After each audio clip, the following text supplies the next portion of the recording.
On leaving the Growlywogs, General Guff had to recross the Ripple Lands, and he did not find it a pleasant thing to do. Perhaps having his whiskers pulled out one by one and being used as a pincushion for the innocent amusement of a good-natured jailer had not improved the quality of Guff's temper, for the old gnome raved and raged at the recollection of the wrongs he had suffered, and vowed to take vengeance upon the Growlywogs after he had used them for his purposes and Oz had been conquered. He went on in this furious way until he was half across the Ripple Land. Then he became seasick, and the rest of the way this naughty gnome was almost as miserable as he deserved to be. But when he reached the plains again and the ground was firm under his feet, he began to feel better, and instead of going back home, he turned directly west. A squirrel perched in a tree saw him take this road and called to him warningly, "Look out!" But he paid no attention. An eagle paused in its flight through the air to look at him wonderingly and say, "Look out!" But on he went. No one can say that Guff was not brave, for he had determined to visit those dangerous creatures, the Phanphasms, who resided upon the very top of the dread mountain of Fantastico. The Phanphasms were herbs, and so dreaded by mortals and immortals alike that no one had been near their mountain home for several thousand years. Yet General Guff hoped to induce them to join in his proposed warfare against the good and happy Oz people. Guff knew very well that the Phanphasms would be almost as dangerous to the gnomes as they would to the Ozites, but he thought himself so clever that he believed that he could manage these strange creatures and make them obey him. And there was no doubt at all that if he could enlist the services of the Phanphasms, their tremendous power, united to the strength of the Growlywogs and the cunning of the Whimsies, would doom the land of Oz to absolute destruction. So the old gnome climbed the foothills and trudged along the wild mountain paths until he came to a big gully that encircled the mountain of Fantastico and marked the boundary line of the dominion of the Phanphasms. This gully was about a third of the way up the mountain, and it was filled to the brim with red-hot molten lava, in which swam fire serpents and poisonous salamanders. The heat from this mass and its poisonous smell were both so unbearable that even birds hesitated to fly over the gully, but circled around it. All living things kept away from the mountain. Now Guff had heard, during his long lifetime, many tales of these dreaded Phanphasms. It was a single arch of gray stone, and lying flat upon this bridge was a scarlet alligator, seemingly fast asleep. When Guff stumbled over the rocks in approaching the bridge, the creature opened its eyes, from which tiny flames shot in all directions, and after looking at the intruder very wickedly, the scarlet alligator closed its eyelids again and lay still. Guff saw there was no room for him to pass the alligator on the narrow bridge, so he called out to it, "Good morning, friend. I don't wish to hurry you, but please tell me if you are coming down or going up." "Neither," snapped the alligator, clicking its cruel jaws together. The general hesitated. "Are you likely to stay there long?" he asked. "A few 100 years or so," said the alligator. Guff softly rubbed the end of his nose and tried to think what to do. "Do you know whether the first and foremost Phanphasm of Fantastico is at home or not?" he presently inquired. "I expect he is, seeing he is always at home," replied the alligator. "Ah, who is that coming down the mountain?" asked the gnome, gazing upward. The alligator turned to look over its shoulder, and at once Guff ran to the bridge and leaped over the sentinel's back before it could turn back again. The scarlet monster made a snap at the gnome's left foot, but missed it by fully an inch.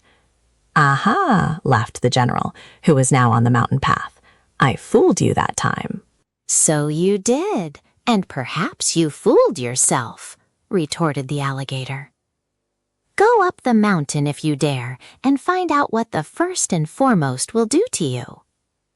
"I will," declared Guff, boldly, and on he went up the path. At first, the scene was wild enough, but gradually it grew more and more awful in appearance.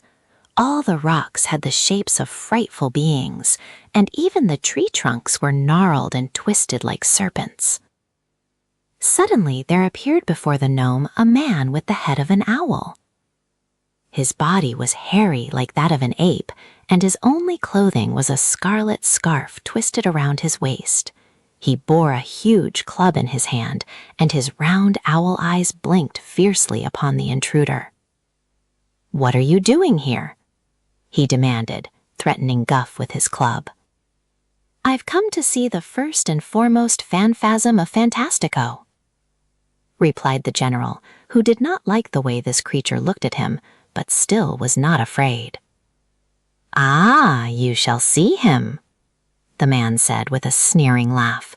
"The first and foremost shall decide upon the best way to punish you." "He will not punish me," returned Guff calmly, "for I have come here to do him and his people a rare favor. Lead on, fellow, and take me directly to your master." The owl man raised his club with a threatening gesture. "If you try to escape," he said, "beware." But here the general interrupted him. "Spare your threats," said he, "and do not be impertinent, or I will have you severely punished. Lead on, and keep silent." This Guff was really a clever rascal, and it seems a pity he was so bad, for in a good cause he might have accomplished much. He realized that he had put himself into a dangerous position by coming to this dreadful mountain, but he also knew that if he showed fear, he was lost, so he adopted a bold manner as his best defense. The wisdom of this plan was soon evident, for the phanfasm with the owl's head turned and led the way up the mountain. At the very top was a level plain, upon which were heaps of rock that at first glance seemed solid, but on looking closer, Guff discovered that these rock heaps were dwellings, for each had an opening. Not a person was to be seen outside the rock huts. All was silent. The owl man led the way among the groups of dwellings to one standing in the center. It seemed no better and no worse than any of the others. Outside the entrance to this rock heap, the guide gave a low wail that sounded like "Liawa." Suddenly, there bounded from the opening another hairy man. This one wore the head of a bear. In his hand, he bore a brass hoop. He glared at the stranger in evident surprise. "Why have you captured this foolish wanderer and brought him here?" he demanded, addressing the owl man. "I did not capture him," was the answer. "He passed the scarlet alligator and came here of his own free will and accord." The first and foremost looked at the general. "Have you tired of life, then?" he asked. "No, indeed," answered Guff. "I am a gnome, and the chief general of King Rocat the Red's great army of gnomes. I come of a long-lived race, and I may say that I expect to live a long time yet. Sit down, you phanfasms, if you can find a seat in this wild haunt, and listen to what I have to say." With all his knowledge and bravery, General Guff did not know that the steady glare from the bear eyes was reading his inmost thoughts as surely as if they had been put into words. He did not know that these despised rock heaps of the phanfasms were merely deceptions to his own eyes, nor could he guess that he was standing in the midst of one of the most splendid and luxurious cities ever built by magic power. All that he saw was a barren waste of rock heaps, a hairy man with an owl's head, and another with a bear's head. The sorcery of the phanfasms permitted him to see no more. Suddenly, the first and foremost swung his brass hoop and caught Guff around the neck with it. The next instant, before the general could think what had happened to him, he was dragged inside the rock hut.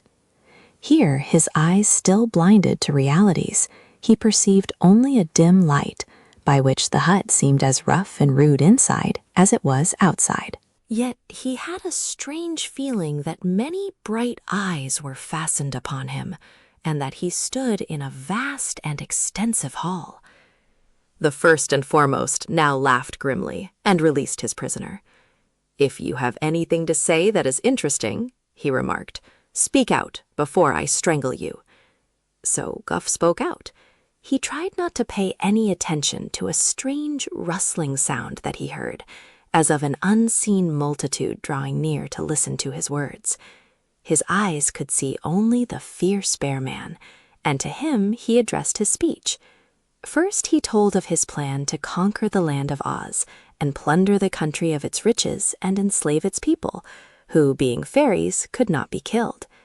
After relating all this and telling of the tunnel the Nome King was building, he said he had come to ask the first and foremost to join the gnomes with his band of terrible warriors and help them to defeat the Oz people. The general spoke very earnestly and impressively, but when he had finished, the bear man began to laugh as if much amused, and his laughter seemed to be echoed by a chorus of merriment from an unseen multitude. Then, for the first time, Guff began to feel a trifle worried. "Who else has promised to help you?" finally asked the first and foremost. "The Whimsies," replied the general.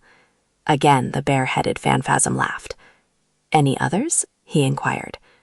"Only the Growlywogs," said Guff. This answer set the first and foremost laughing anew. "What share of the spoils am I to have?" was the next question. "Anything you like, except King Rocat's magic belt," replied Guff. At this, the Phanfasm set up a roar of laughter, which had its echo in the unseen chorus, and the bear man seemed so amused that he actually rolled upon the ground and shouted with merriment. "Oh, these blind and foolish gnomes," he said. "How big they seem to themselves, and how small they really are." Suddenly he arose and seized Guff's neck with one hairy paw, dragging him out of the hut into the open. Here he gave a curious wailing cry, and as if in answer, from all the rocky huts on the mountain top came flocking a horde of Phanfasms, all with hairy bodies, but wearing heads of various animals, birds, and reptiles. All were ferocious and repulsive-looking to the deceived eyes of the gnome, and Guff could not repress a shudder of disgust as he looked upon them. The first and foremost slowly raised his arms, and in a twinkling his hairy skin fell from him, and he appeared before the astonished gnome as a beautiful woman clothed in a flowing gown of pink gauze. In her dark hair flowers were entwined, and her face was noble and calm. At the same instant, the entire band of Phanfasms was transformed into a pack of howling wolves, running here and there as they snarled and showed their ugly yellow fangs. The woman now raised her arms, even as the man bear had done, and in a twinkling the wolves became crawling lizards, while she herself changed into a huge butterfly. Guff had only time to cry out in fear and take a step backward to avoid the lizards when another transformation occurred, and all returned instantly to the forms they had originally worn. Then the first and foremost, who had resumed his hairy body and bare head, turned to the gnome and asked, "Do you still demand our assistance?" "More than ever," answered the general firmly. "Then tell me, what can you offer the Phanfasms that they have not already?" inquired the first and foremost. Guff hesitated. He really did not know what to say. The Nome King's vaunted magic belt seemed a poor thing compared to the astonishing magical powers of these people. Gold, jewels, and slaves they might secure in any quantity without a special effort. He felt that he was dealing with powers greatly beyond him. There was but one argument that might influence the Phanfasms, who were creatures of evil. "Permit me to call your attention to the exquisite joy of making the happy unhappy," said he at last. "Consider the pleasure of destroying innocent and harmless people." "Ah, you have answered me," cried the first and foremost. "For that reason alone we will aid you. Go home and tell your bandy-legged king that as soon as his tunnel is finished, the Phanfasms will be with him and lead his legions to the conquest of Oz. The deadly desert alone has kept us from destroying Oz long ago, and your underground tunnel is a clever thought. Go home and prepare for our coming." Guff was very glad to be permitted to go with this promise. The Owlman led him back down the mountain path and ordered the scarlet alligator to crawl away and allow the gnome to cross the bridge in safety. After the visitor had gone, a brilliant and gorgeous city appeared upon the mountaintop, clearly visible to the eyes of the gaily dressed multitude of phanfasms that lived there, and the first and foremost, beautifully arrayed, addressed the others in these words: "It is time we went into the world and brought sorrow and dismay to its people. Too long have we remained by ourselves upon this mountaintop, for while we are thus secluded, many nations have grown happy and prosperous, and the chief joy of the race of phanfasms is to destroy happiness. So I think it is lucky that this messenger from the gnomes arrived among us just now, to remind us that the opportunity has come for us to make trouble. We will use King Rocat's tunnel to conquer the land of Oz. Then we will destroy the Whimsies, the Growlywogs, and the gnomes, and afterward go out to ravage and annoy and grieve the whole world." The multitude of evil phanfasms eagerly applauded this plan, which they fully approved. I am told that the herbs are the most powerful and merciless of all the evil spirits, and the phanfasms of Fantastico belong to the race of herbs. How they matched the Fuddles!